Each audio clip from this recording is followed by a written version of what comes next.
The night before registration for the new semester, I discovered that my childhood friend had used my student account to cancel my research assistant position. It was the spot I had fought for, staying up for 3 consecutive nights and rewriting my application 7 times, only to secure a place with the esteemed team of academics. There was only one spot in the entire faculty. My body went cold as I dialed his number. He was at the cinema. The background noise was loud. "Oh, Luna really wants to join this team. And I saw your account was still logged in. So I just helped her apply. Anyway, you have great grades. You can just apply for something else. Don't be mad. I was just joking." Luna, the transfer student who had begged Ellery to take her in as a sister. My hand shook as I held the phone. It dawned on me that my future could be treated as a joke. The next day, I didn't apply for any other projects. Instead, I submitted an application to study abroad. Ellery finally panicked, when I discovered the research assistant position had been cancelled. I was packing up the materials I would need for registration the next day. On the table lay the meticulously prepared folder, filled with all of my honor certificates from the past 2 years. Model student, scholarship recipient, outstanding member of the Youth League. Each certificate was a testament to my effort toward securing that research assistant position. The system in the faculty showed, "You have voluntarily forfeited your position in the Edmund research team." I thought it was a system error. Refreshing the page several times, the result was the same. My heart sank. This opportunity was the culmination of my entire sophomore year. For the research proposal on my application, I had stayed in the lab until 3 in the morning. To perform perfectly in the interview, I had read every paper by the academician. Now, it was gone. I nervously checked the operation log. Ellery used her account and confirmed the cancellation at 8:13 p.m. tonight. Ellery? My childhood friend. My boyfriend. Why had he done this? We'd known each other for 18 years. Since kindergarten. We were desk mates. In elementary school, he would share half of his eraser with me. In middle school, he would take notes for me when I was sick. In high school, he would stay up with me talking until late at night when I was confused. Now, he had used my account to cancel my future. The phone rang. The background noise at the cinema was deafening. "Aurora? What's wrong?" His voice sounded carefree. So carefree it made me want to laugh. "Why did you cancel my research assistant position?" Oh, that?" He chuckled. "Luna really wanted to join Edmund's team. She cried for a long time. And since your account was still logged in, I just helped her apply." "Just like that?" He spoke casually, as if throwing away a piece of scrap paper. I froze. "Just like that? That was my spot." "Calm down. You have great grades. You can apply for something else. Right? Edmund's team is too tough. You wouldn't be able to handle it. Anyway, it's just a joke. Luna said she would thank you in person." "A joke?" I gritted my teeth. "Ellery, do you even understand how important that spot was to me?" I know. But Aurora, you've got everything already. Why not let Luna have a chance? She transferred from the south and doesn't know anyone here. She's really pitiful." "Got everything? What did I have?" All I had was sleepless nights of hard work, and reapplications after repeated rejections. In the background, I heard a sweet voice. "Ellery, the movie's starting." "I'm coming," Ella replied, then turned to me and said, "We'll talk tomorrow. Don't be mad. It's just a research assistant position." The call ended. I sat frozen in the dorm room, staring at the glaring "cancelled" on the computer screen. Just a research assistant position. To him, it was just a position. To me, it was my future. It was the countless late nights spent in the lab over the past 2 years. It was my obsession, repeating an experiment over 30 times for just one set of data. It was the starting point of my academic path, the dream I had been working toward. And now, it had been casually dismissed, just a position. To the next morning, my roommate Sloane noticed something was off. She was my best friend and the only one who knew how much I had sacrificed for that research assistant position. "Aurora, why are your eyes so puffy? Did you cry?" I shook my head and continued filling out the application for studying abroad. Sloane leaned in to take a look. Study abroad? Weren't you going to work with Edmund on a project? I'm not doing it anymore. Why not? It's such a great opportunity. Her eyes widened. There's only one spot in the whole faculty. You had it. I didn't answer, focusing on filling out the reasons for my application. My phone rang. It was Ellery. Aurora. Have you arrived at school yet? I'm waiting for you downstairs in the teaching building. Let's go register together. I hung up the phone and continued writing the application. 5 minutes later, Ellery appeared downstairs, texting me nonstop. Why aren't you picking up the phone? Are you still mad? I told you it was a joke. Come on. Stop messing around. Get down here. I turned off my phone and went with Sloane to the International Exchange office. On the way, hadn't why I'm sorry. Sloane couldn't help but ask. What's going on? Did you and Ellery fight? I was silent for a moment. He used my account to cancel my research assistant position. Sloane stopped in her tracks. What? He gave it to Luna. The transfer student? Sloane's voice became sharp. Has Ellery lost his mind? I smiled bitterly. He says it was a joke. Sloane was trembling with anger. A joke? That was your future. To him, my future is just a joke. The senior in charge looked at my transcript. Surprised. Aurora? You're the top of your class, right? Why do you want to study abroad? I just want to see the world, I said calmly. That's great. MIT has an opening. It's perfect for you. But there's a lot of paperwork to prepare. Are you sure? I'm sure. After finishing the paperwork, I came out to find Ellery blocking the doorway, looking angry. He was wearing the white t-shirt I had bought for him, the one I'd carefully picked out for his birthday. Seeing it now, I could only feel a sharp pain. Aurora, what's this all about? I walked past him.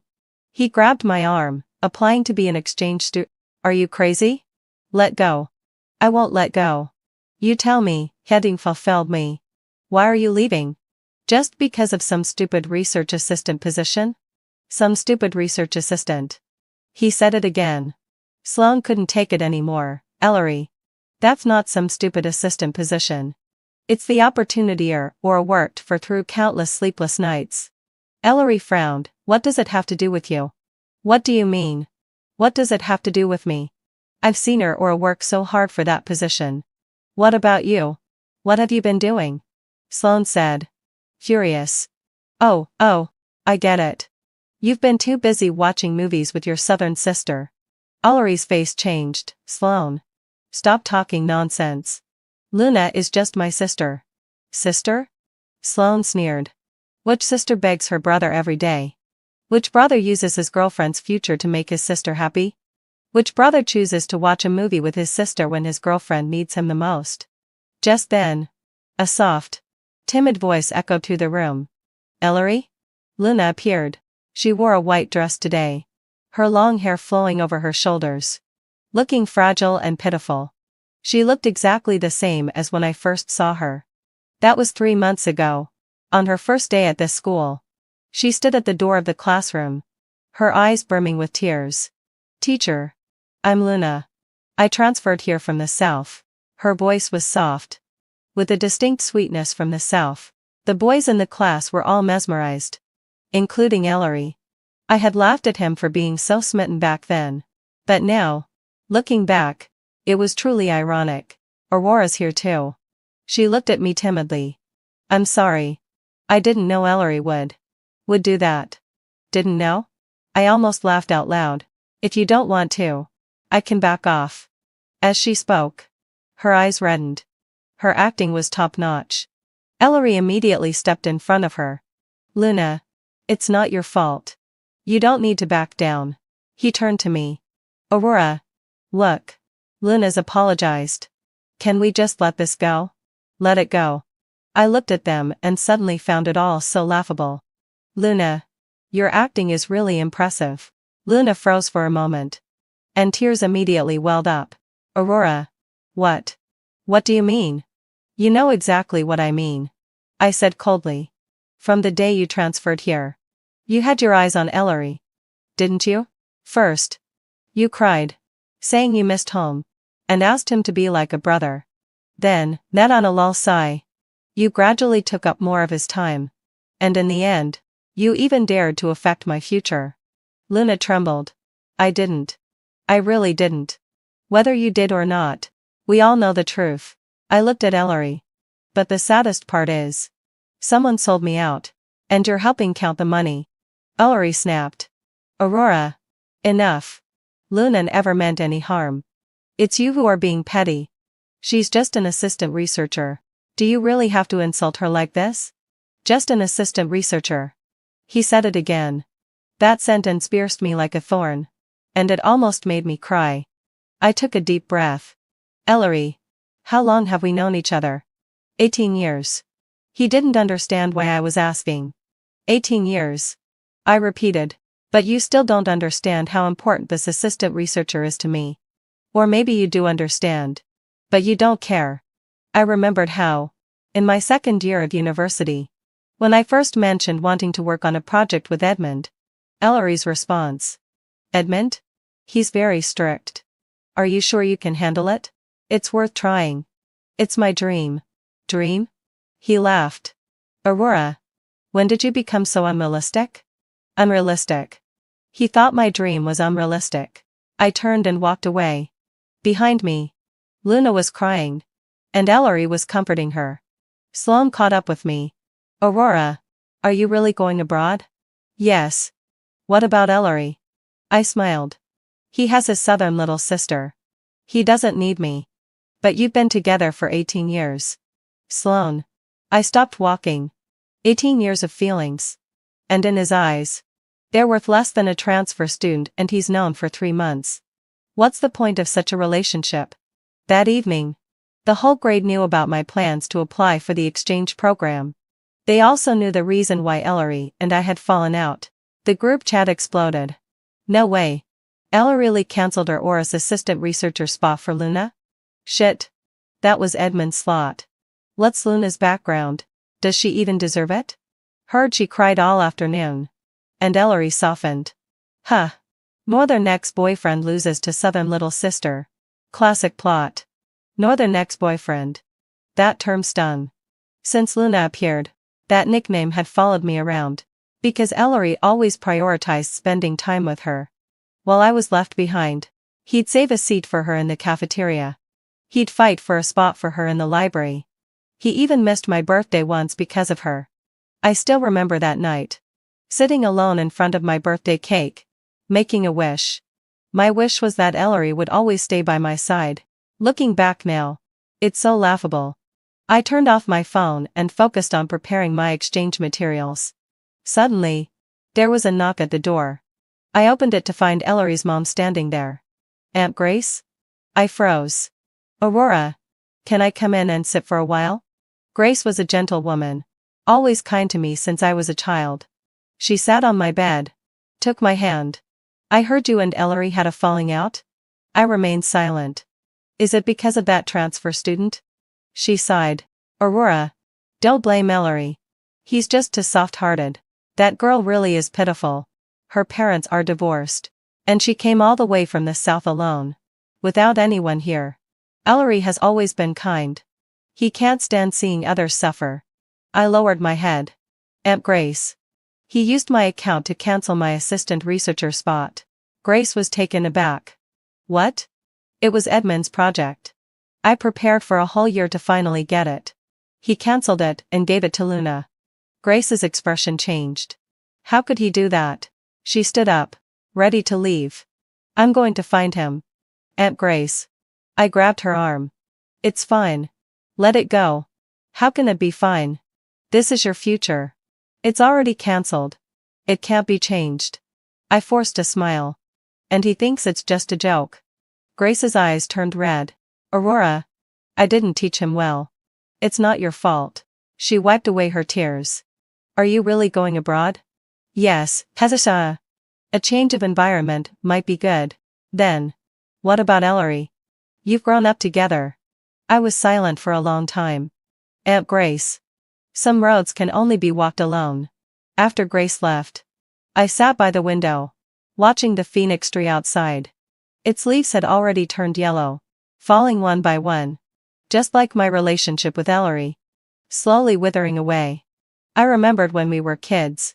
Playing under this tree together. Back then, Ellery would save the best candies for me. When I fell, he was the first to help me up. When I cried, he'd anxiously wipe my tears away. Now, he would give up my future without hesitation. Just for a transfer student. People really change. Or maybe, and I don't know, sigh. People are always like this. I just lived in a fairy tale. Unwilling to admit it. Ellery's face darkened. Enough. Aurora. If you keep acting like this, we'll break up. The room fell silent. His words struck me like a loud slap to the face. To him, all my grievances and anger were nothing but unreasonable tantrums. I remembered the words he said when we made a promise as children. We'll be friends for life. In high school, he had said, Aurora, I'll always be there for you. In college, when he first held my hand, he had said, I like you. Let's be together. Now, he was talking about breaking up, because of my unreasonable tantrum. Fine, I said quietly. Ellery froze. What did you say? I said, fine. Let's break up. I looked up and met his gaze. Anyway, I'll be going abroad soon. Are you serious? He couldn't believe it. Of course. I turned and walked away. Ellery, hadn't so sold my obsession. I'm tired after these 18 years. Behind me, his voice called out. Aurora, don't regret this. Regret? I already regretted it. I regretted putting all my feelings into one person for 18 years. I regretted not seeing his true face sooner. I regretted wasting so much time. But now, I was going to live for myself. 7. The news of our breakup spread quickly through the entire faculty. People were talking about why this childhood sweetheart's relationship had ended. Some sympathized with me, while others thought I was overreacting. But I didn't care anymore. I threw myself completely into preparing my application to study abroad. I had to take the TOEFL, write a personal statement, and gather recommendation letters. Each task required a great deal of time and effort. But I had never felt more fulfilled. This fulfillment was the kind that came from fighting for my own future, not for anyone else. Just for me. Ellery tried to reconcile. But I refused to meet him. He waited downstairs in the dorm for hours. My roommates couldn't bear to watch. Aurora, why don't you go down and talk to him? I shook my head. There's no need. But he's been waiting for 3 hours. That's his choice. I continued reading. Until one night, heavy rain began to fall outside. Sloane opened the door. Ellery's still downstairs. He soaked through. I kept reading. Aurora. Sloane. Some things can't be solved by just getting wet in the rain. Sloane sighed. And stopped trying to persuade me. The next day, I heard that Ellery had been hospitalized with a fever. His mom called me. Aurora. Ellery's been calling your name. Could you come see him? I stayed silent for a moment. Auntie. I'm sorry. I hung up the phone, not knowing what to feel. Once, he had been my whole world. I would have done anything for him. But now, I was tired. Perhaps from the start, this relationship had never been equal. I loved him more than I loved myself. But he was just used to my presence. Used to my sacrifices. Used to knowing I would always be there. Waiting for him. Now, I wasn't waiting anymore. 8 after midterms, I received an interview invitation from MIT. It meant I was one step closer to going abroad. On the day of the interview, I wore a formal suit. Feeling confident. The professor asked me why I wanted to study abroad. I said, because I want to see a bigger world. And know where my limits are. I want to be an independent person. Relying on no one but myself. The professor nodded. Satisfied.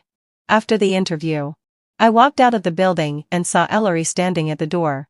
He had lost a lot of weight. His eyes were bloodshot. His beard was unshaven. And he no longer looked like the handsome campus heartthrob. Congratulations, he said in a hoarse voice. I nodded, preparing to leave. Aurora, he called after me. I know you hate me. But could you give me 5 minutes? I looked at my watch. 3 minutes. He smiled bitterly. I went to see Edmund. I begged him to give me another spot. He refused. I said. Not surprised. Edmund hated people who went back on their word. I also talked to other professors. They're all willing to take you in. He said eagerly. Aurora.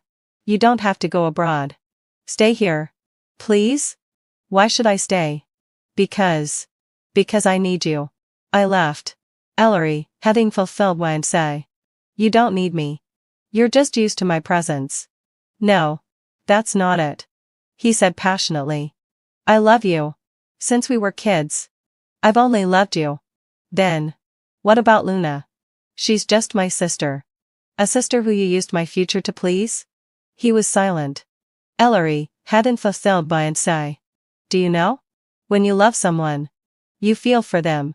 You feel heartache when you see them staying up late. You feel heartache when they're sick. You feel heartache when they lose opportunities. But what about you? You only say it's okay. It doesn't matter. It was just a joke. That's not love. That's taking it for granted. I took a deep breath. Time's up. Goodbye. He tried to catch up, but I was already walking far away. Behind me. His voice called out. Aurora. I regret it. I really regret it. Regret? It was too late to regret now. If only he had considered my feelings more. If only he had cared about my future. If only he had been there for me when I was sick. But there are no ifs.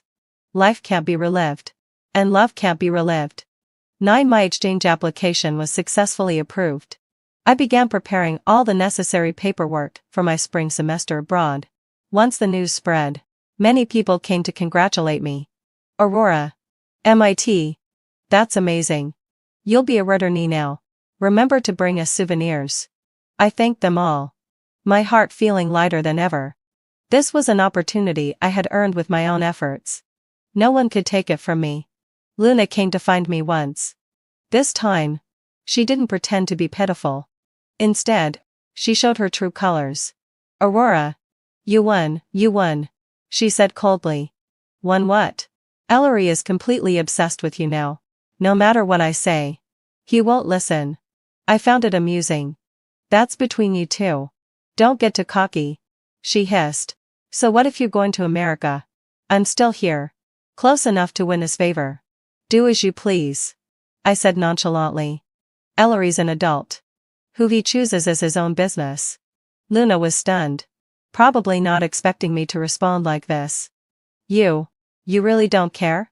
Why should I care? I retorted. Luna. Do you think everyone is like you? Making men their everything? I'm going abroad to pursue my dreams. To see a bigger world.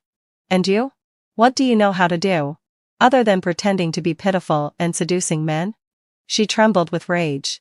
You're going too far. Going too far? I sneered. What's going too far compared to stealing someone else's opportunity? Luna. Here's some advice. What you get from men can be lost at any time. Only what you fight for yourself truly belongs to you. With that, I turned and left without a second glance. Later, I heard that Luna had been kicked out of the team by Edmund because of her poor grades. She went to Ellery, crying. But Ellery had already lost all interest in her. Without any use to him, she was quickly discarded. This is reality. Not a fairy tale. No princes or princesses. Only interests and choices. As the semester neared its end, I packed up to go home for the winter break. Ellery's mom came again. This time, she brought a box. Aurora. These are things you've given to Ellery over the years. He asked me to pass them to you. I opened the box and found various small items. Handmade paper cranes. A scarf she had knitted herself. Birthday cards from each year. And a faded bracelet. The one I had bought with 3 months of my allowance. Each item carried a piece of my feelings for him. Now, they were packed in a box. Waiting to be discarded. He said. Since you're leaving, there's no meaning in keeping these things. Grace's eyes reddened. I pushed the box back to her. Aunt Grace. Let him throw them away. Aurora. Let the past go. I whispered. We all have to look forward. With tears in her eyes. Grace left. I looked out the window at the snow. remembering the days when Ellery and I built snowmen together as children. Those were the good times. He would give his hat to the snowman. He would secretly hide candy in the snowballs to surprise me. When my hands were cold, he put them in his pockets to warm them. But people change. The boy who once cared about my cold hands was now the one who could coldly destroy my future. It's fine. Some beautiful things can only remain in memories. Now, I must live for my own future. During the winter break, I didn't go home. I stayed at school to prepare for the English exam. On New Year's Eve, I was the only one in the dorm. I made a bowl of noodles and watched the Spring Festival gala while eating. My phone kept buzzing with well-wishing messages. And I replied to each one. Ellery sent a message. Happy New Year. Take care. I stared at those 4 words for a long time. And in the end, I deleted them. Sloan called me on video. Aurora. You're alone in the dorm? Yeah. It's nice. Peaceful. Don't be sad. When you get to MIT, you'll definitely meet someone better. I smiled. I'm not sad. I really wasn't. I just occasionally remembered that last year. At this time, Ellery was with me, counting down to the new year. He said, Aurora, next year we'll celebrate New Year together again. The year after that, too. For the rest of our lives. But promises have a short shelf life. And hearts. Even shorter. But it's fine. I've learned to live alone. Eating alone. Studying alone. Facing the future alone. It's fine this way. At least no one will betray me again. The spring semester began. And I had already received my visa. In a month, I would be flying to Boston. I went to the administration office to handle my departure procedures and ran into Edmund there. He recognized me. Are you Aurora? Hello. Professor. I greeted respectfully. I heard you're going to MIT for the exchange program? Yes. He nodded. What a shame. You were the perfect candidate. I was stunned. The student named Luna. Her abilities were too poor. I've already asked her to leave the team. He shook his head. In the future, we must be more careful when selecting people. So Luna had already been removed. But that didn't matter to me anymore. I had better choices now. Aurora. Edmund called after me. Study well when you get there. Don't embarrass our school. I will. As I stepped out of the administration office, the spring sunshine bathed me. The phoenix tree had sprouted new buds. Vibrant and full of life. I took a deep breath and felt lighter. A new chapter was about to begin. And I was ready. The day of departure finally arrived. Sloan and a few friends came to the airport to see me off. Everyone's eyes were red. Let us know when you get there. Don't keep everything to yourself. Speak up if you need anything. Eat well. Sleep well. Don't push yourself too hard. I hugged them all one by one. Don't worry. I'll take care of myself. I was just about to go through security when I heard hurried footsteps behind me. It was Ellery. He ran up, out of breath, holding a bag in his hand. Aurora. This is for you. I didn't take it. No need. It's some common medicine. He insisted, shoving it into my hands. If you get sick while you're out there, take it. And this is a map of Boston. I marked the Chinese supermarkets and restaurants. The security around MIT isn't great. Don't go out alone at night. There's a senior studying there for his PhD. If you need anything, you can ask him. He rambled on like a mother hen. I listened quietly until the announcement urged boarding. I'm leaving now. Aurora. He called. His eyes red. I'm sorry. I'm really sorry. I know it's too late to say anything now, but I really regret it. His voice cracked. If I could go back, I would never have done that. I turned back to look at him. Ellery. Some things. It's too late to regret. Like broken glass. Even if you glue it back together, the cracks will always remain. Our relationship is shattered. And I don't want to get hurt again. With that, I walked into the security check lane without looking back. Behind me, his voice called out. Aurora. I'll wait for you to come back. I didn't look back. Because I knew. Some people, once you miss them, they're gone forever. And I wouldn't give him a second chance. Spring in Boston is cold. I walked through MIT's campus wrapped in a down jacket. Everything feeling fresh and new. Everything here was so different from back home. The professors' teaching styles. The way students thought. Even the food in the cafeteria, everything was a new challenge. At first, it was hard to adjust. Language barriers. Cultural differences. Academic pressure, it nearly broke me several times. But I got through it. Because I knew. This was the path I had chosen. There was no one to rely on. Only myself. Gradually, I began to enjoy life here. I debated issues with students from all over the world. I worked late into the night in the lab. On weekends, I ran by the Charles River. I sent Sloan a photo. The sunset in Boston is beautiful too. She replied, "You look good." I'm relieved. Oh, there's something I need to tell you. What is it? Ellery and Luna are totally done. I paused. Oh, that's it? Don't you want to know the details? No, I said. I really didn't want to know. Those things were no longer my concern. Now, I had my own life. My own goals. I didn't need to care about people and things from my past. Also, hadn't fulfilled one session. Ellery asked for your address. You gave it to him? No. I thought you wouldn't want to see him. Thanks. I hung up and went back to my experiment. Life here was fulfilling. Every day brought new challenges. I liked that feeling. The feeling of living for myself. 15 time passed quickly. And in the blink of an eye, a year had gone by. I extended my exchange program. And my professor tried to convince me to stay for graduate school. Aurora, you have great potential. Stay here. After serious consideration, I decided to apply for a direct PhD program. This meant I would stay in the U.S. for at least 5 more years. But I didn't regret it. In that year, I published 2 papers and participated in 3 projects. My professor said, "You're one of the most talented students I've ever met." I finally realized. Without Ellery, I could do just fine. Maybe even better. On my birthday, Sloan called me on video. Happy birthday.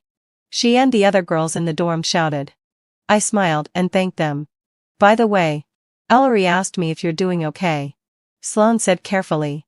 I'm fine. He regrets it now. After Luna's true colors were exposed, he realized he was fooled. Now he ignores everyone. Just buries himself in his studies.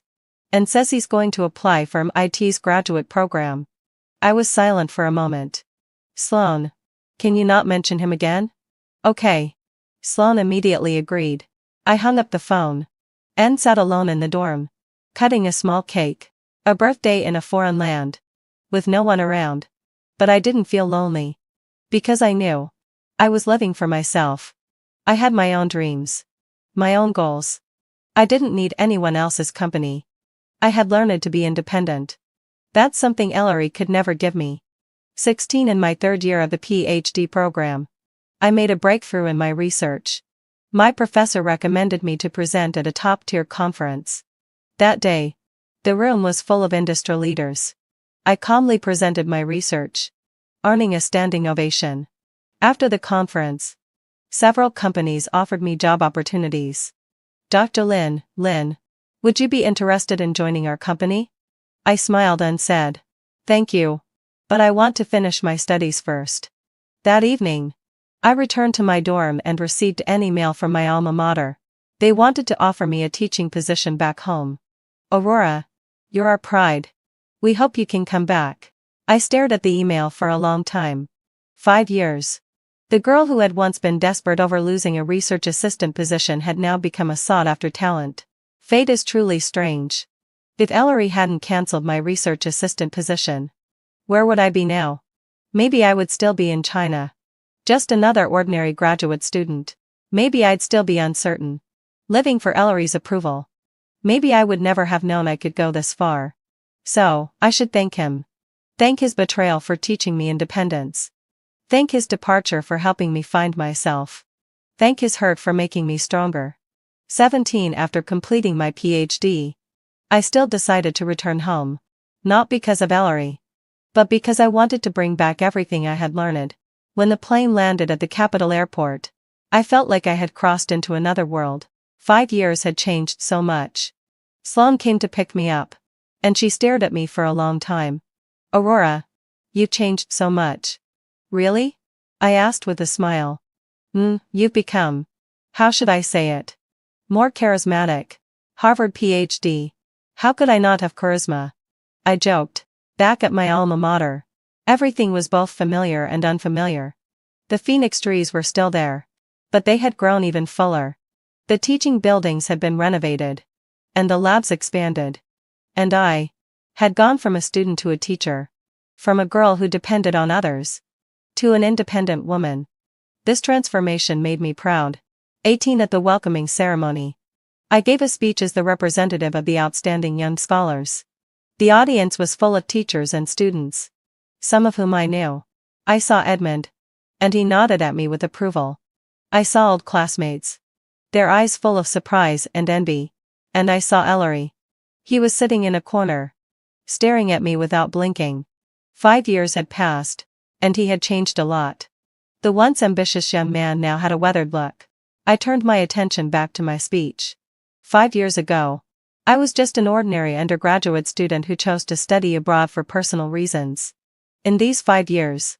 I've experienced a lot. And I've learned a lot. But the most important thing I learned was this. Life's path must be walked by yourself. And destiny must be seized by your own hands. Today. Standing here. I want to tell all my fellow students, never place your hope in others. Only yourself is the most reliable. The applause was deafening. I saw Ellery clapping. His eyes filled with tears. But I didn't care anymore. His tears. His regret, none of it mattered to me. I had my own life to live. 19 after the ceremony. Ellery found me. Aurora. His voice was trembling. Hello. I greeted him politely. He smiled bitterly. It's been 5 years. And you still won't forgive me? There's nothing to forgive. I said calmly. It's all in the past. For me, heading to Velvet and sigh. There's no past. He said eagerly. These 5 years. I've regretted it every day. Regretted not cherishing you. Regretted being deceived by Luna. Regretted ruining your opportunity. I interrupted him. Ellery, heading to Velvet and sigh. You don't need to regret. If it weren't for that incident, I wouldn't have gone abroad, and wouldn't have achieved what I have today. From that perspective, I should thank you. He froze. Aurora. I'm fine now. I hope you can let go, and live a good life. With that, I turned to leave. Wait. He called after me. Can we add each other on WeChat? Just as ordinary friends. I thought for a moment and shook my head. No need. Some people are better left in memories. But Ellery.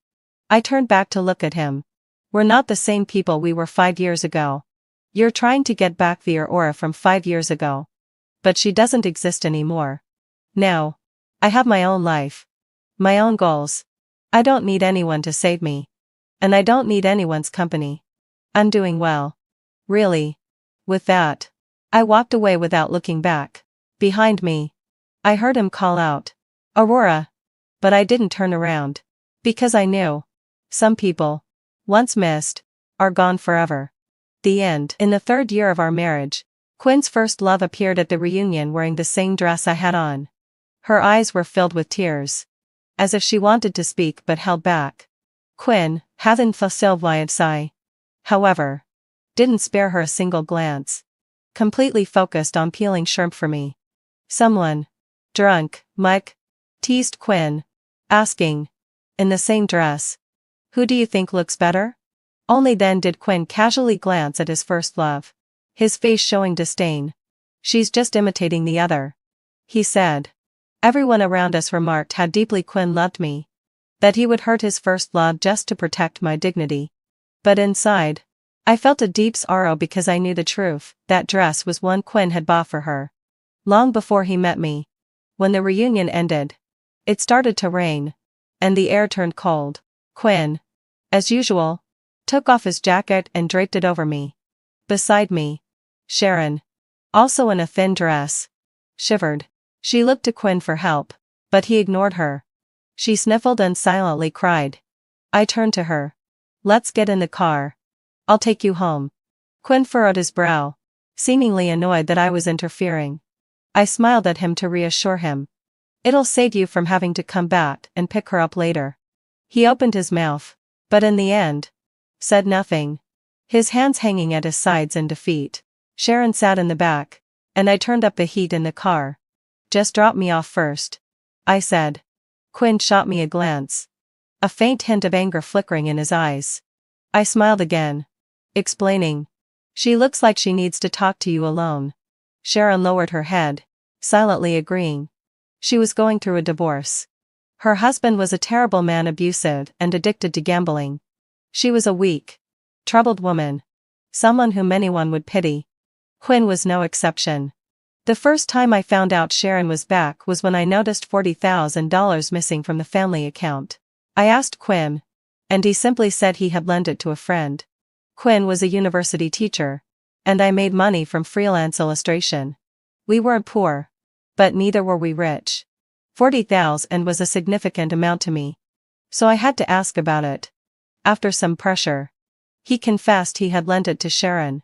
It had been a year, but I still remembered that night the way I had screamed at him. Hysterical. He kept reassuring me that he had taken an IOU, and that he would get the money back. By now, he still didn't understand that I no longer cared about the $40,000. The car reached the building, and Quinn insisted on walking me upstairs. I didn't refuse. As I was closing the door, I reminded him. My dad's birthday is tomorrow. Don't be late. He frowned again, emphasizing. I'm just talking to her for a few minutes. I'll be back soon. I shut the door without expression, hearing him sigh outside. I had changed all the bed sheets, duvet covers, and sofa covers at home. If finances allowed, I would have remodeled the whole house. Because Sharon had stayed here. I didn't know for how long. During that time, Quinn and I fought over her, and I ended up staying at a friend's house. He called every day but never once came to find me. I didn't have many friends, and even fewer who lived alone. He was smart. He had to know whose house I was staying at. But he never came. I came back, defeated, and as soon as I stepped inside, I saw a pair of women's leather shoes. Sharon, wearing my pajamas, ran up to me. Why are you back now? I couldn't help but laugh in anger. Isn't this my house? Quinn came out of the master bedroom and explained. Her ex-husband found her, and I was worried it wasn't safe, so I brought her back. Anyway, having fulfilled my obsession, the guest room is empty. I laughed through my tears. Yes, the guest room is empty, but so is the master bed. Both of them frowned, as though my words had insulted them. That day, Quinn and I had another huge fight. I couldn't help but care. He had been with Sharon for 7 years and lived with her for 4. They'd been together longer than I had known him. That day, I said everything that had been on my mind, and naturally, that included Sharon. Her face turned bright red as she ran out crying. Quinn turned to look at me. His eyes filled with reproach. If something happens to her, I won't forgive you. I had reclaimed my home. My house. They left. But this house was Quinn's. Just like he said, he could let anyone live here. By then, I had already suffered because of Sharon's return for a year. I took off my ring, slowly placing it at the entrance. I had never thought about divorce. But at that moment, I knew it was time to leave. I left the keys along with my luggage. The hotel was quiet. No Quinn. No Sharon. I slept for a day and a night. Blocked Quinn. And rested for a week before finally answering his call. That time, he seemed genuinely scared. I couldn't help but cry, telling him how painful the past year had been, and that I wanted a divorce. He chased after me, begging me not to leave. Life is unpredictable. I had already resigned myself to the idea of divorce. But then I found out I was pregnant. Quinn seemed to hold on to that piece of hope, promising over and over again that he wouldn't deal with Sharon anymore. Wouldn't even see her again. And only begged me to come home. I went back with him. 3 months passed, and the pregnancy seemed to be stable. During those 3 months, he didn't see Sharon once. It seemed. I'm back. I had just gotten out of the shower when I saw Quinn come in with a midnight snack. Hungry?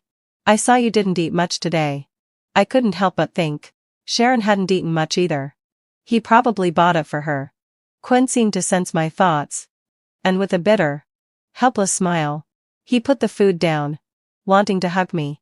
But I instinctively pulled away. We both knew. I couldn't trust him anymore. The next morning, Quinn had already left for work. Before he left, he'd made breakfast. Just like always. I had just finished eating when I received a message from him. I have a meeting at noon. I might be late. Wait for me at home. He would take an hour to get home and then head to my father's place. So it would be too late. My father cared a lot about appearances. And I didn't want him to be upset on his birthday. So I went to Quinn's school early to wait for him. Luckily, had in Fulfilland, sorry. His meeting wasn't long. Have you been waiting long? I bought you some bread, he said, helping me into the car and placing a big bag of food on my lap. I looked down and saw all the things I loved. In fact, since we'd become a couple, he had been a very considerate partner, taking care of all the details. Though I was a freelancer, cooking and cleaning were mostly his responsibilities. Even when he went on business trips, he'd prepare meals and leave them in the fridge, calling me every day to make sure I ate. We had hardly ever fought. Every time I was in a bad mood, he'd notice it right away. I stroked my noticeably bulging belly, imagining how happy I'd be now if it weren't for Sharon. Just as the car left the school gate, Quinn suddenly slammed on the brakes. All the food fell to the ground. And I was startled. He didn't comfort me, though. Instead, he narrowed his eyes and stared into the distance. I followed his gaze and, once I put on my glasses, I saw her. It was Sharon. A tall, thin man yanked at her hair, intending to drag her away. That must be her husband. Right? Quinn had already unbuckled his seatbelt. I spoke up to remind him. Didn't you say you wouldn't get involved in her matters again? He glanced at me. Silent. As his other hand reached for the car door. Instinctively, I grabbed his arm. Please. Don't get involved again. Okay? I'd asked a lawyer friend.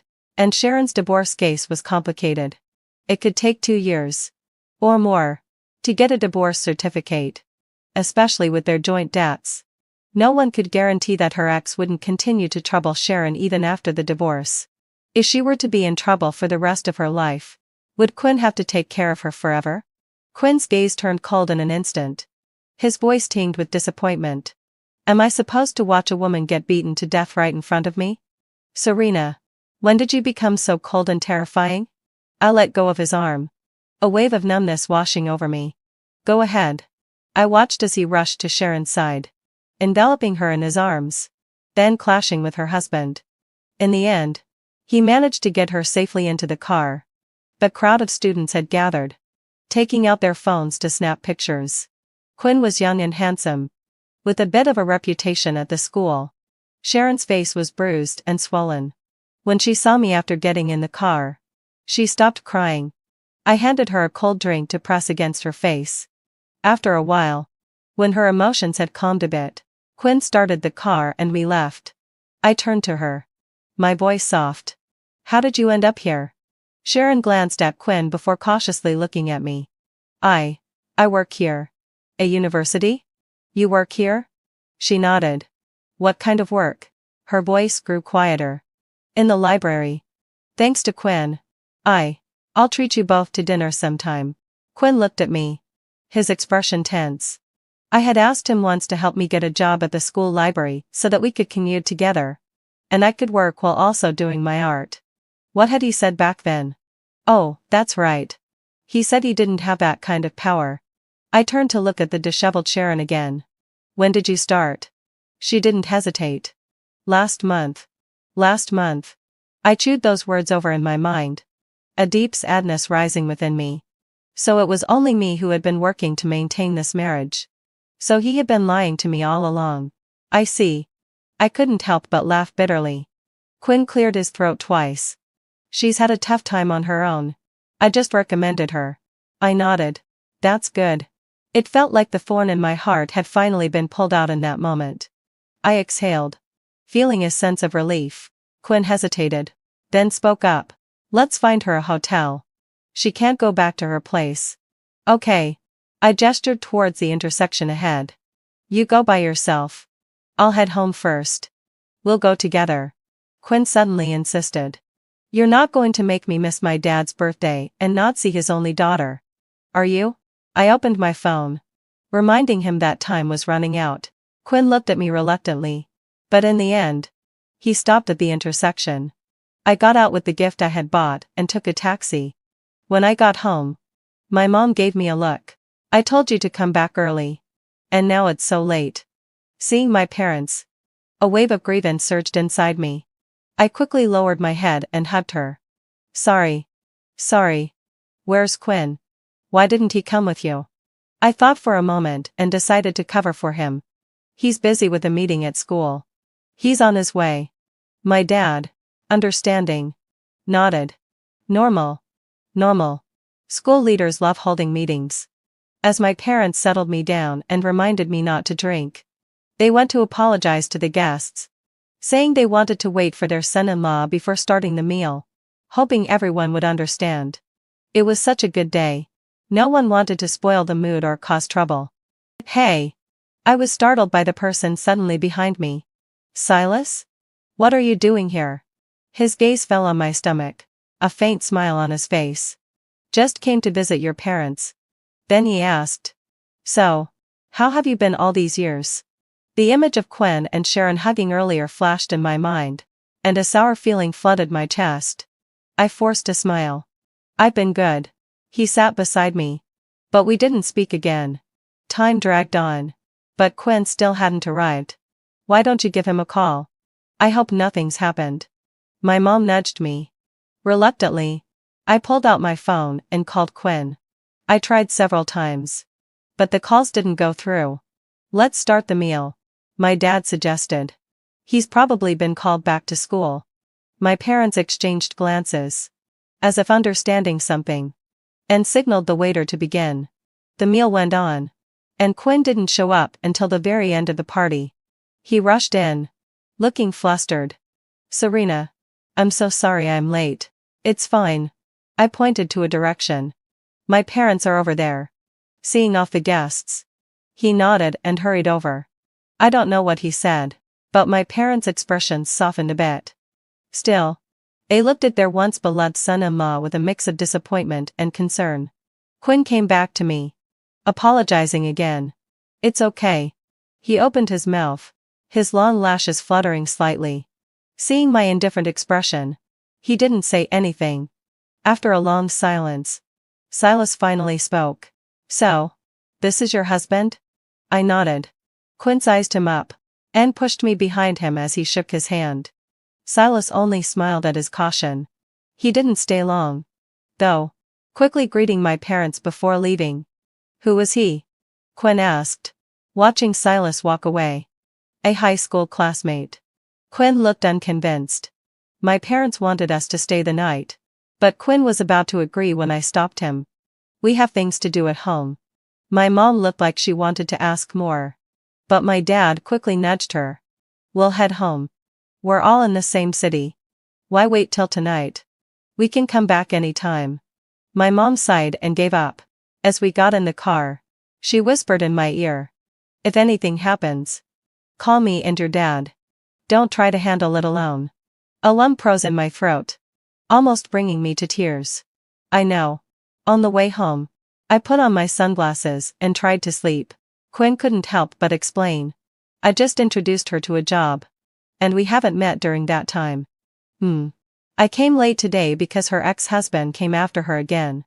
There's nothing between us. He sighed softly and said. You sleep first. I'll call you when I get home. I didn't say anything more. Back at home, Quinn shut the door. I looked at him. There's something I need to tell you. He seemed to understand and began to evade. I'll take a shower first. Fine. I'll wait until you're done. A flash of defeat crossed his eyes as he slowly came to stand before me. Go ahead, he said. Let's get a divorce. Quinn had already guessed what I was about to say. He clenched his fists and, Impatiently, having fulfilled my impatient, asked, "Why this time?" "Because." He cut me off with a rough voice. "Because I helped Sharon? Or because I was late today? I don't think I'm wrong. If any stranger woman were being abused, I would step in." I looked up at him. "Would you put a stranger up in a hotel? Bring a stranger home to stay in my apartment and let her wear my pajamas? Buy a dress for a stranger and then buy me the exact same one?"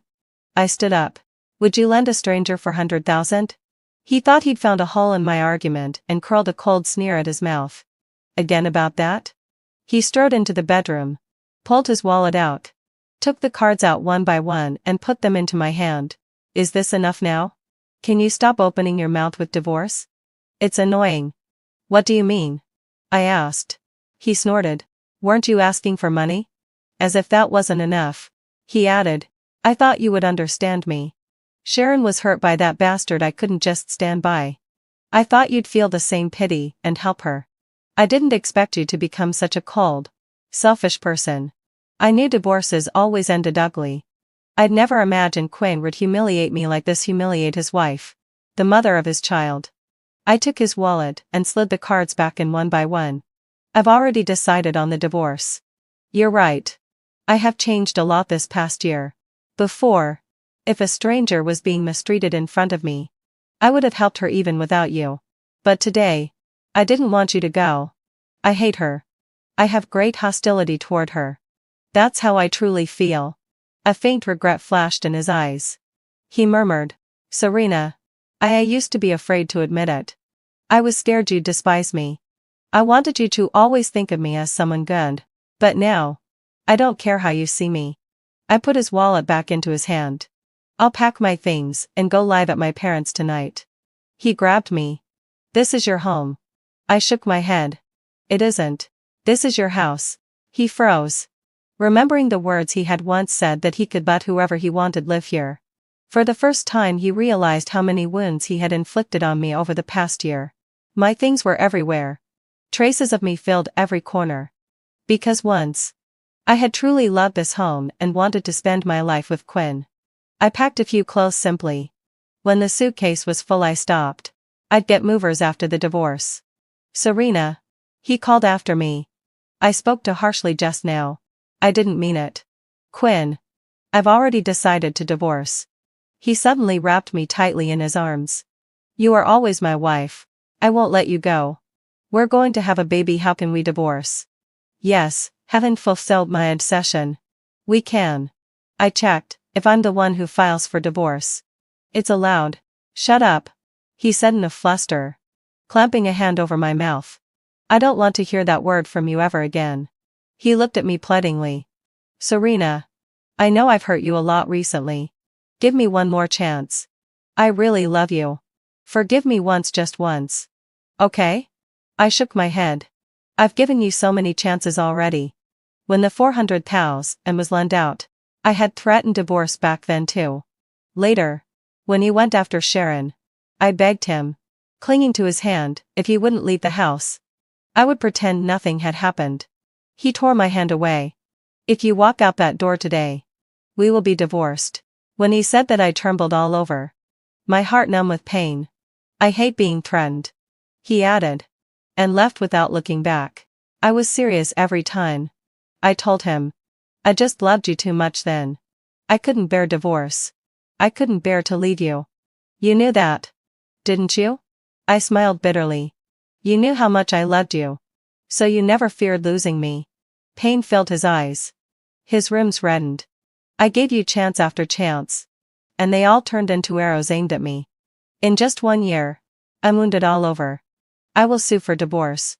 I pushed him away and walked out. Quinn chased me downstairs to drive me. But I refused.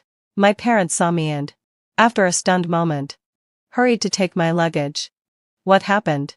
Did you fight with Quinn?" I nodded. "You're pregnant, doesn't he know to treat you gently?" Seeing them angry made me break down and cry. "Don't cry. Don't cry. Mom and Dad are here." I collapsed into my mother's arms. "Mom, couldn't fulfill my obsession. I'm divorcing him." After I calmed down a bit, my parents dared to ask what had happened. I didn't hide anything and told them simply. I'm going to beat that bastard to death, my father said. Already looking for a heavy tool. Only to be restrained by my mother. If you go to jail for hitting someone, who will take care of your daughter? She scolded. My father set down the ashtray. Stroked my hair. Don't be afraid. We're here. A few days later I went with a lawyer to negotiate the divorce with Quinn. I wanted to avoid court trials could drag on. And by the time the baby was born a judge might refuse the divorce. He naturally thought of that and refused to agree to divorce at any cost.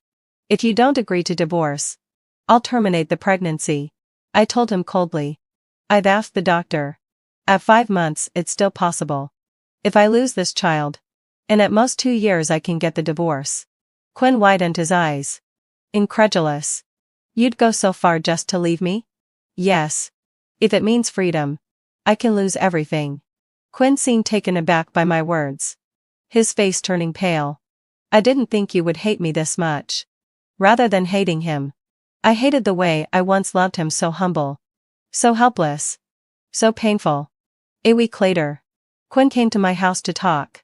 I agreed to the divorce. He looked exhausted. His whole demeanor emanating a sense of grayness. Okay. He gazed at me bitterly. I hope we can co-parent our child in the future. I agree. Slowly, he handed me the divorce papers.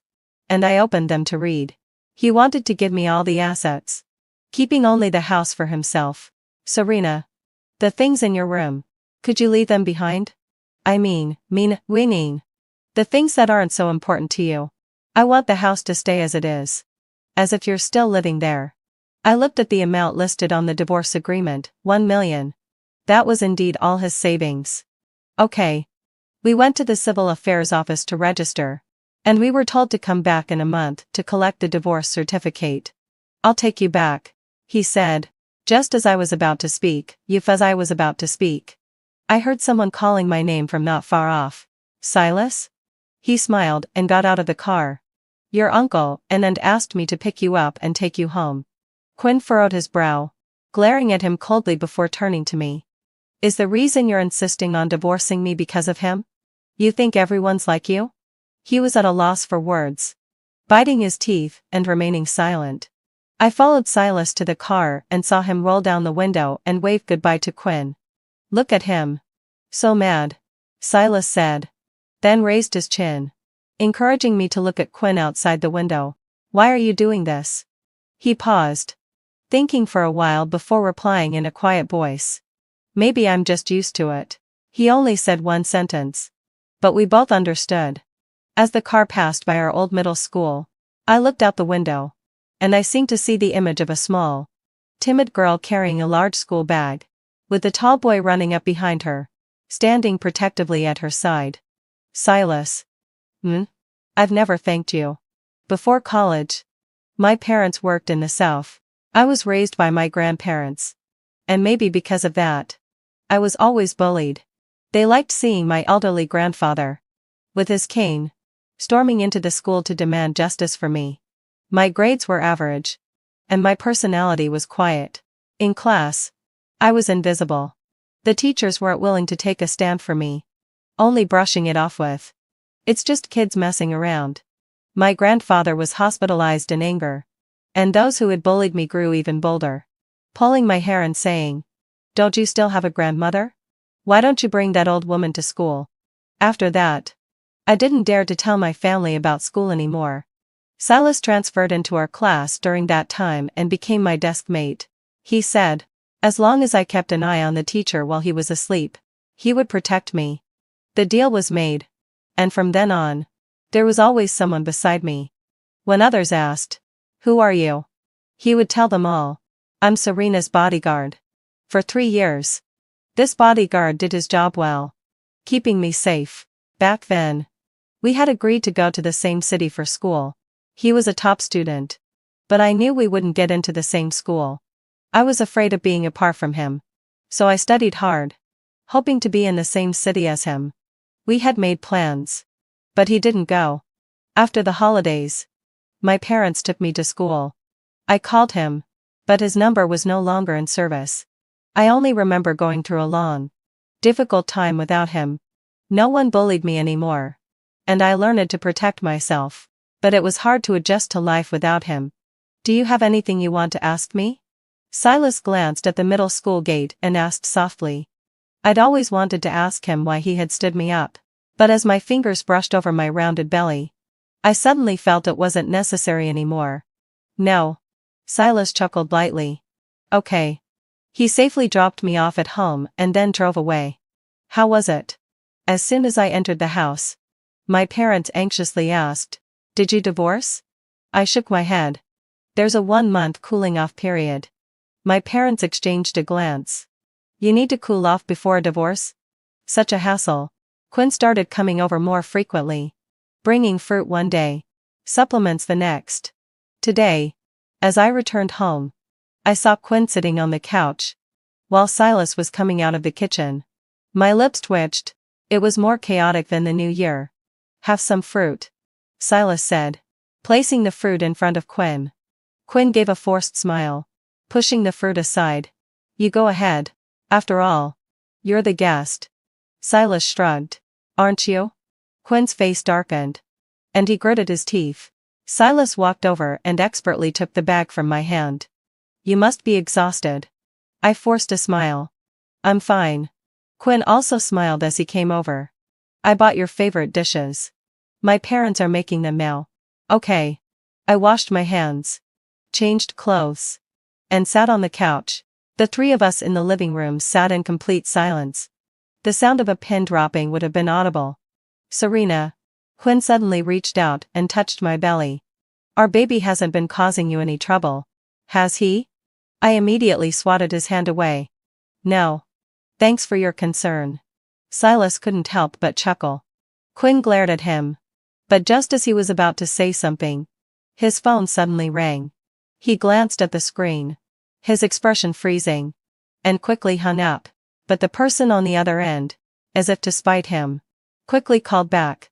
He looked at me, covered his phone, and went outside to take the call. Who's that? That you had to hide from to answer the phone? My mom came out with the dishes, rolling her eyes at Quinn's back. Seeing Silas, she immediately smiled broadly. Silas, make sure to eat more later. Silas grinned and stood up. Auntie's cooking is so good. I've gained weight these past few days. Quinn came back in holding his phone and saw the cheerful scene between my mom and Silas. Mom, I've got to go. I have something to do. My mother sore-eyed through him and scoffed. What's going on? Something to do with your ex-girlfriend? Quinn's face went pale when he was exposed. He quickly glanced at me and stammered.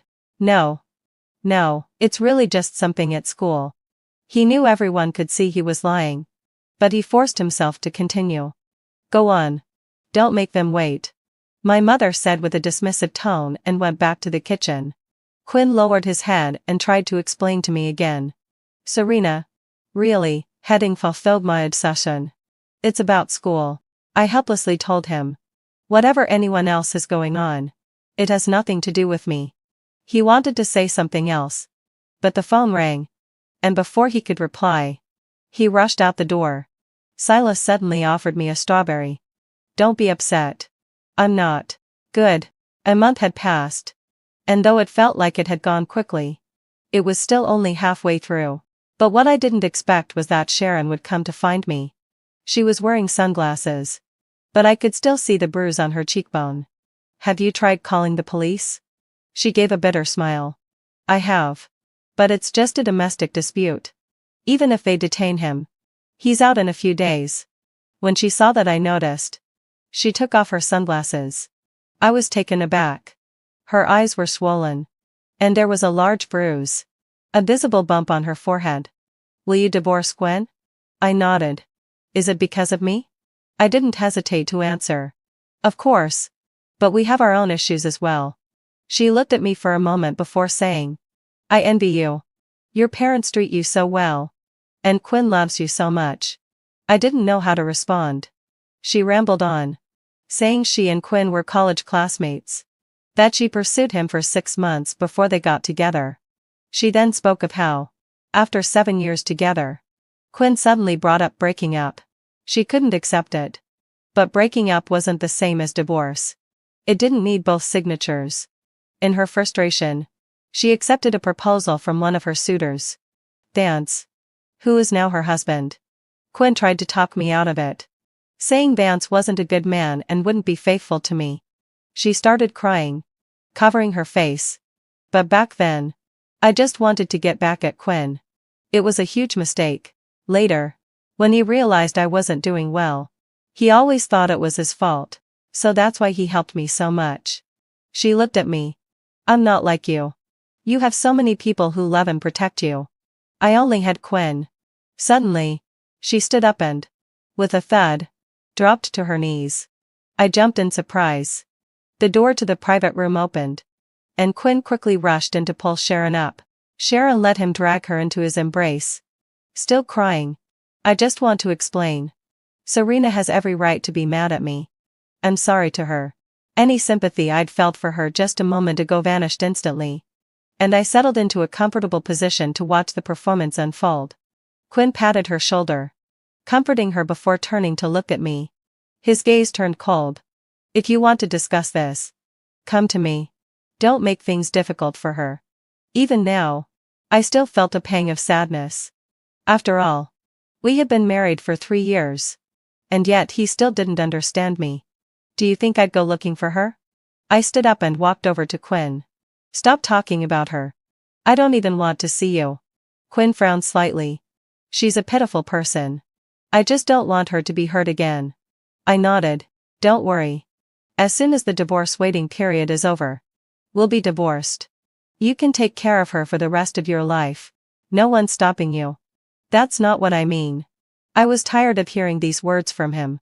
I don't care what you mean. I just want to tell Sharon, stop doing these things. I have nothing to do with Quinn anymore. With that, I grabbed my bag and swiftly walked out of the private room. Serena. Quinn chased after me, but stopped when he saw Silas waiting outside. Silas slowly walked up and followed behind me. For a moment, I felt like I was back in high school. That comforting, reassuring feeling. It almost made me nostalgic. After that day, Quinn came to my house again, but my parents turned him away at the door. He came less and less. A month passed quickly, and I notified Quinn a day in advance. We were going to the Civil Affairs Bureau early the next morning. He replied with a simple okay. Thankfully, he wasn't late, and everything went smoothly. The staff even tried to persuade me to reconsider, especially since I was still pregnant. Serena. Quinn looked at me, hoping I'd listen to the staff. I thought it through